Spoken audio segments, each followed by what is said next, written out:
সদস্য জনাব মুস্তাক আহমদ রুহি, নেত্রকোনা 1। মাননীয় সদস্য, আপনার সময় 8 মিনিট। ধন্যবাদ মাননীয় স্পিকার। মাননীয় স্পিকার, আজকে আপনার এই নির্দেশনা পেলাম যে ভাষণ নোট নিয়ে আসার জন্য, কিন্তু আজকে আমরা আপনার কাছে অনুমতি প্রার্থনা করছি যে আমার যে ভাষণটা আমি তৈরি করেছি তা মানে লিখিত।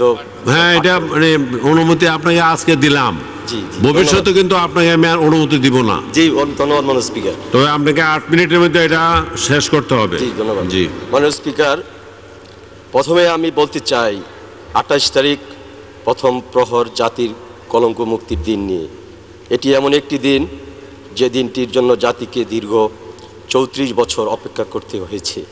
ওই দিনের প্রথম প্রহরে সর্বকালের সর্বশ্রেষ্ঠ বাঙালি, ইতিহাসের মহানায়ক, স্বাধীন বাংলাদেশের রূপকার, জাতির জনক বঙ্গবন্ধুর খুনিদের ফাঁসির রায় কার্যকর করে বাঙালি জাতিকে দায় মুক্ত করা হয়েছে। আমি পরম করুণাময় মহান আল্লাহ পাকের কাছে শুকরিয়া আদায় করছি। এই রায় কার্যকরের মধ্য দিয়ে আবারও প্রমাণিত হলো যে যত ক্ষমতাশালী হোক না কেন সে আইনের ঊর্ধ্বে নয়। মাননীয় স্পিকার, জাতির জনক বঙ্গবন্ধু, ওনার পরিবারবর্গ ও অপরাধীদের খুনের বিচার বাংলার জনগণ বাংলার মাটিতে করার যে অঙ্গীকার করেছিল, সেই অঙ্গীকার পূরণের দিনটিকে জাতি প্রতি বছর যাতে জাতির কলঙ্ক মুক্তি ও ন্যায় বিচার প্রতিষ্ঠার দিন হিসেবে উদযাপন করতে পারে সেই ব্যবস্থা গ্রহণের জন্য মাননীয় প্রধানমন্ত্রীকে অনুরোধ করছি। মাননীয় স্পিকার, মাননীয় প্রধানমন্ত্রী জননেত্রী বিশ্বনেত্রী শেখ হাসিনা আর এ জীবনে ফিরে পাবে না তার পিতামাতাকে, ফিরে পাবে না তার আদরের ছোট ভাই শেখ রাসেল সহ অন্য সহোদরদের, ফিরে পাবে না তার নিহত স্বজনদের। তবুও তার 34 বছরের যন্ত্রণার আগুনে সান্ত্বনার বাণী এই যে তার বাবা মা, আত্মীয় স্বজনদের যারা নির্মমভাবে খুন করেছিল তাদের ফাঁসি হয়েছে, জাতি ন্যায় বিচার পেয়েছে। মাননীয় স্পিকার, পলাতক খুনিদের ধরে অবিলম্বে ফাঁসিতে ঝোলানোর দাবি করছি। মাননীয় স্পিকার, আজ আবারও আমি বঙ্গবন্ধু হত্যাকাণ্ডের মূল নায়ক মেজর জিয়া, খন্দকার মুস্তাক সহ অন্যান্য দুষ্কৃতিকারীদের মরণোত্তর বিচার দাবি করছি।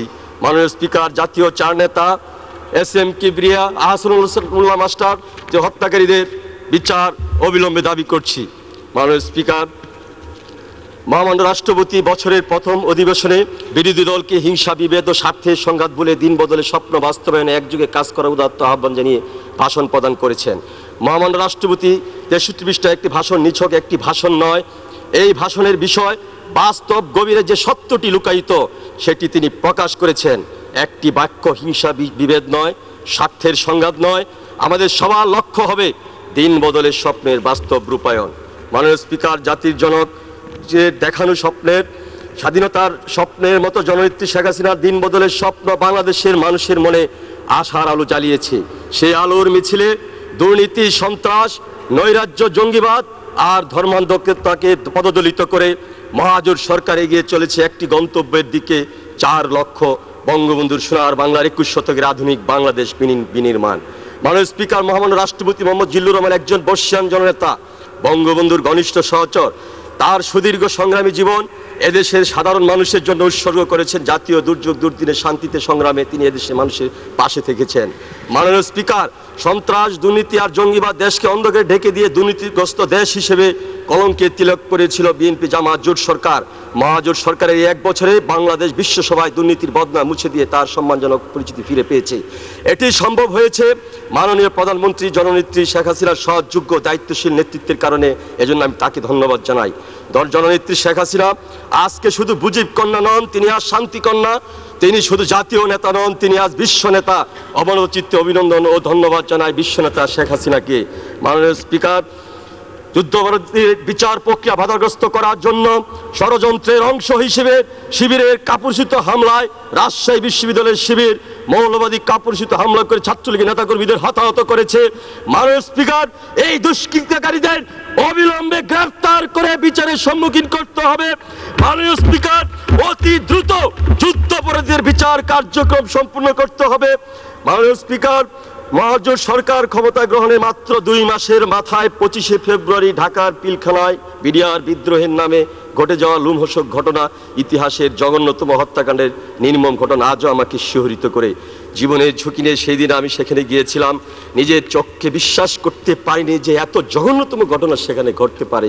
আমি শ্রদ্ধাভরে স্মরণ করছি সেই সব সেনাবাহিনীর শহীদ বীর মেধাবী কর্মকর্তাদের। মাননীয় স্পিকার, কারা ঘটিয়েছিল সেই বর্বরচিত ঘটনা?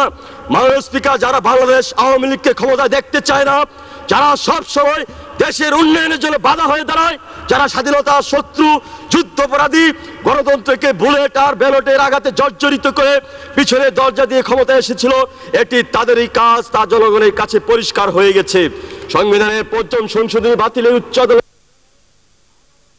হলো স্বৈর শাসক মেজর জিয়ার সামরিক সরকার অবৈধ ছিল। মাননীয় স্পিকার, এই নিকৃষ্ট ঘটনা শুরুর 2 ঘন্টা পূর্বে তারেক জিয়া খালেদা জিয়াকে ফোন করে সেনানিবাসের বাসভবন ত্যাগ করতে বলেছিল। ঠিক তখনই খালেদা জিয়া 3 দিনের জন্য লাপত্তা হয়েছিলেন। জাতির প্রশ্ন, 2 ঘন্টা আগে কি করে জানলো তারেক জিয়া? আমি তারেক জিয়াকে বলতে চাই, মহাজোট সরকার ক্ষমতায় আসার পরপরই ক্ষমতাচ্যুত করার জন্য বিডিআর নির্মম ঘটনার নৈমিত্য খলনায়কের ভূমিকার কারণে তোমাকে একদিন বিচারের কাঠগড়ায় দাঁড়াতে হবে।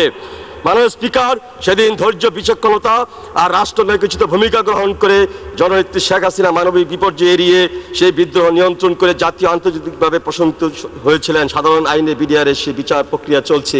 মাননীয় স্পিকার, বিএনপি জামাত জোট চক্র একের পর এক অপপ্রচার, অসত্য কথা বলে যাচ্ছে। তারা বলেছিল আওয়ামী লীগ ক্ষমতায় গেলে দেশ হিন্দু রাষ্ট্র হয়ে যাবে, মসজিদে আজানের পরিবর্তে উলুধ্বনি শোনা যাবে। দেশ কিন্তু হিন্দু রাষ্ট্র হয়ে যায়নি। মাননীয় স্পিকার, এখনো মসজিদে মিনার হইতে শোনা যায় মুয়াজ্জিনের সুমধুর আজানের ধ্বনি। 1996 সালে সময় তারা বলেছিল, মাননীয় স্পিকার বলেছিল পার্বত্য এলাকা হাতছাড়া হয়ে যাবে, সেখানে শান্তি আসবে না। কিন্তু আমরা দেখেছি এই চুক্তির ফলে দীর্ঘদিন অশান্তি বন্ধ হয়েছে, পাহাড়ি বাঙালি একসাথে শান্তিতে বসবাস করছে। 1996 সালে গঙ্গার পানি চুক্তির সময় তারা বলেছিল এই চুক্তির ফলে বাংলাদেশ পানি পাবে না, কিন্তু আমরা দেখেছি এই চুক্তির পরে বাংলাদেশ দৈনিক 40,000 কিউসেক পানি পাচ্ছে। আমি বলতে চাই, বেগম খালেদা জিয়াকে ধোঁকাবাজির রাজনীতি ছেড়ে দিন। গণতন্ত্র রূপায়ণের সুযোগ জাতি অনেক কষ্ট ত্যাগের বিনিময়ে অর্জন করেছে। দেশ বিরোধী হটকারী কথা বলে তা ভুলুণ্ঠিত করার চেষ্টা করলে জাতি আপনাদের ইতিহাসের আস্তাক্ষরে নিক্ষেপ করবে। প্রতিবেশী দেশ ভারতের সাথে সমস্যার সমাধান বিএনপি জামাত জোট সরকার করতে পারেনি। আওয়ামী লীগ সরকার সেসব সমাধান করতে গেলে তারা সেটিকে দেখে দেশ বিরোধী চুক্তি আসবে। তাদের চরিত্রটা এমন যে তারা অন্যের ভালো দেখতে চায় না, অন্যের ভালো কাজকে স্বীকার করতে চায় না। এ প্রসঙ্গে একটি জনশ্রুতি আছে। মাননীয় স্পিকার, যখন জাহাজ বানানো হয় তখন সমালোচকরা জিজ্ঞেস করে এটি দিয়ে কি হবে, তখন বলা হয় এটি পানিতে ভাসবে, যাত্রী আর মালামাল নিয়ে এটি জাহাজ পানিতে চলবে। তখন বলা হলো যে পানিতে এই লোহালোক করে বোঝায় একটা জিনিস পানিতে আবার ভাসবে। তখন বলা হয় যে তখন দেখা গেল যে সেই জাহাজ পানিতে ভাসলো। তখন বলা হলো যখন ভাসলো যে এটি আর চলবে না, কিন্তু জাহাজ চলতে শুরু করলো। যখন জাহাজ চলতে শুরু করলো তখন নিন্দুকেরা বলল যে এটি আর তীরে ফিরে আসবে না। তারপর কি হলো? জাহাজ ফিরে আসলো। বিএনপি জামাত জোট এরা হলো এই প্রকারের নিন্দুক সমালোচক। মাননীয় স্পিকার, শেষ করুন। যারা সত্যকে সত্য বলে স্বীকার করতে জানে না, তারা অন্যের ভরাডুবি দেখতে চায়। ম্যাডাম খালেদা জিয়া 1 কোটি ভোটার সৃষ্টি করে ভোটার সৃষ্টি ক্ষমতা আসার স্বপ্ন দেখেছিলেন।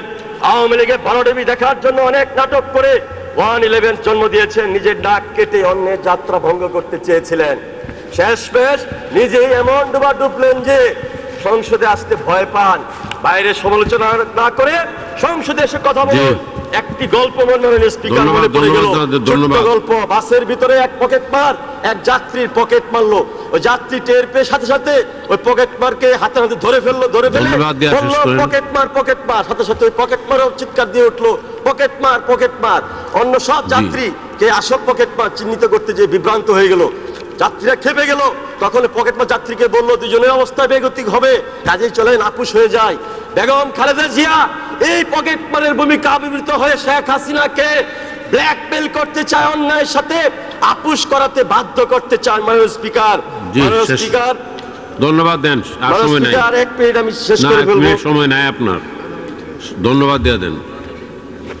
মাননীয় স্পিকার, ষড়যন্ত্র সম্পর্কে সজাগ থাকতে হবে। কারণ এসে ঘসেটি বেগম আর মির্জাফররা পেদাত্ত হয়ে ঘুরে বেড়ায়।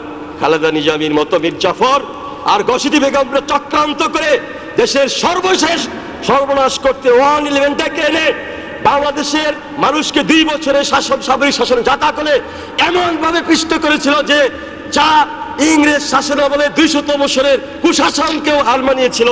মাননীয় স্পিকার, শেষ করেন। মাননীয় স্পিকার জননেত্রী শেখ হাসিনার নেতৃত্বের প্রশংসা করে জাতিসংঘের মহাসচিব বলেছেন, গণতন্ত্র সাধারণ মানুষের জীবনযাত্রা উন্নয়নে আপনার মেধা ও দক্ষতার কারণে আপনি জাতীয় নেতা হিসেবে, বিশ্ব নেতা হিসেবে প্রতিষ্ঠিত হয়েছেন। মহামান্য রাষ্ট্রপতিকে ধন্যবাদ দিলে আপনি দিয়ে দেন। মাননীয় স্পিকার, মহাজোট সরকারের সকল ষড়যন্ত্রের জাল ছিন্ন করে তার লক্ষ্যের দিকে এগিয়ে যাবে, এতে কোনো সন্দেহ নয়। এই 15 কোটি মানুষের আশা ভরসার আশ্রয়স্থল শেখ হাসিনার নেতৃত্বে আমরা ভবিষ্যৎ প্রজন্মের জন্য একটি সুখী সমৃদ্ধশালী বাংলাদেশ সামনে রেখে মাননীয় স্পিকার, রাষ্ট্রপতিকে ধন্যবাদ দেওয়ার আগে আমার এলাকার সম্বন্ধে আপনি মহামান্য রাষ্ট্রপতিকে ধন্যবাদ দিলে এখন দিয়ে দেন, না হয় আপনার সময় আর নাই, এলাকা সম্বন্ধে অন্য সময় বলবেন। ঠিক আছে মাননীয় স্পিকার, মহামান্য রাষ্ট্রপতিকে আমি ধন্যবাদ জানার জন্য এই জন্য যে তিনি তার মহামূল্যবান ভাষণে বাংলাদেশের সম্ভাবনা চিত্র তুলে ধরেছেন, যে সকল সমস্যা আছে সেগুলোর উত্তরণের পথ দেখিয়েছেন। মাননীয় স্পিকার, ধন্যবাদ। মাননীয় স্পিকার, আমি আমার এলাকার মাননীয় মন্ত্রীদের যে সব বিষয় মাননীয় এই মহামান্য সংসদের মাধ্যমে আমি অবহিত করেছি, সেগুলো অবিলম্বে বাস্তবায়ন এই দাবি করছি। মাননীয় স্পিকার, ধন্যবাদ। মাননীয় সদস্য, যারা জীবন যুদ্ধে সর্বহারা মাননীয় সদস্য জনাব